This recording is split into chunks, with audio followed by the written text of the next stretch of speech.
যে মানুষগুলো কমেন্ট করছে 16 দেখে, যখন দেশে এরকম যুদ্ধ, যখন একটা মানুষের সামনে এসে কথা বলতে পারে না, তখন পুলিশের গুলি নিচে আমি একমাত্র কথা বলতেছিলাম, এবং তখন আমাকে সবাই কুইন কুইন বলছিল। এখন তারাই আমাকে স্লাট শেমিং করছে, এটা নিয়ে আমার কোনো প্রবলেম নেই, সবটা আপনাদের উপর। আমাকে কুইন বলাটাও আপনাদের উপর ছিল, আমাকে স্লাট শেমিং করাটাও আপনাদেরই উপর।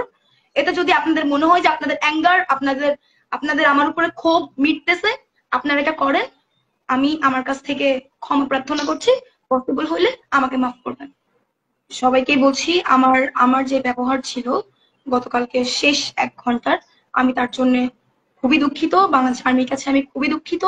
এরকম ব্যবহার বা এরকম ব্যাপার আমার কোনোভাবেই করা উচিত হয়নি, কিন্তু সিচুয়েশন, টাইমিং এবং ওইখানে যে কার্যকলাপগুলো যাচ্ছে, যেটার কারণে আমি হয়তো আমার মতো করে প্রপার কনসিয়াস ছিলাম না। আমার নিজেরও একটা ভেতরকার অ্যাঙ্গার ছিল, আমার মনে হয় ওখানে প্রত্যেকটা মেয়েরই ছিল। আমি তার জন্য বাংলাদেশ আর্মির কাছে আন্তরিকভাবে দুঃখিত, এবং যে ক্যাপ্টেন ছিলেন তাকে আমি অলরেডি খুঁজছি। আমি আপনাদেরকে এইটুকু বলতে পারি যে আমি তাকে পেলে বা আমি তাকে পেয়ে তার কাছে ক্ষমা চেয়ে আসবো।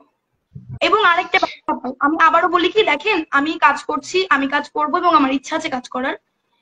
আমার কি পোশাক, আমার মনে হয় আপনারা যদি আমাকে দেখেন, আমার কি পোশাক, আমার কি লাইফস্টাইল, এটা না দেখে আপনারা প্লিজ আমার কাজগুলোকে একটু দেখবেন বা চেষ্টা করবেন আমার কাজগুলোকে নিয়ে আমাকে ক্রিটিসাইজ করার। কারণ এটা হলে এটা আমার জন্য ভালো। আপনারা সবাই মিলে যখন আমার কাজকে নিয়ে আলোচনা করবেন, সমালোচনা করবেন, ওখান থেকে মানে আমার পাওয়ার অনেক ব্যাপার আছে, আমার শেখার অনেক ব্যাপার আছে। তো আমি সবার কাছে এটা রিকোয়েস্ট করবো, প্লিজ, শুধু আমি বলে না, এখানে যে কোনো মেয়েকে নিয়ে কিছু একটা হলে তাকে নিয়ে স্লাট শেমিং করতে হবে, প্লিজ দয়া করে এইটাকে একটু বন্ধ করেন। কারণ এটা মেয়ে মানুষের ভেতর দিয়ে কি যায় আমরা জানি, এবং রেপের মতো একটা ব্যাপার নেই যখন এরকম ব্যাপার হচ্ছিল আমার সঙ্গে, বা এখানে দোষ আমারও, কারণ আমি বাংলাদেশ আর্মির সঙ্গে খুব একটা শালীন বিহেভ করিনি।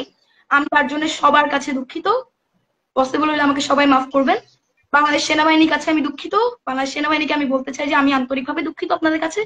কালকে আসলে সময় সিচুয়েশনও হয়তো বা আপনাদের কথা না আমি ক্লিয়ার বুঝতে পারছি না, আমাদের ব্যাপারটা আপনাদেরকে বুঝাতে পারছিলাম, যার জন্য এরকম একটা ব্যাপার হয়ে গেছে। আমি সবার কাছে দুঃখিত, এবং যে ক্যাপ্টেন ছিলেন আমি অবশ্যই তাকে খুঁজে আই উইল সে হিম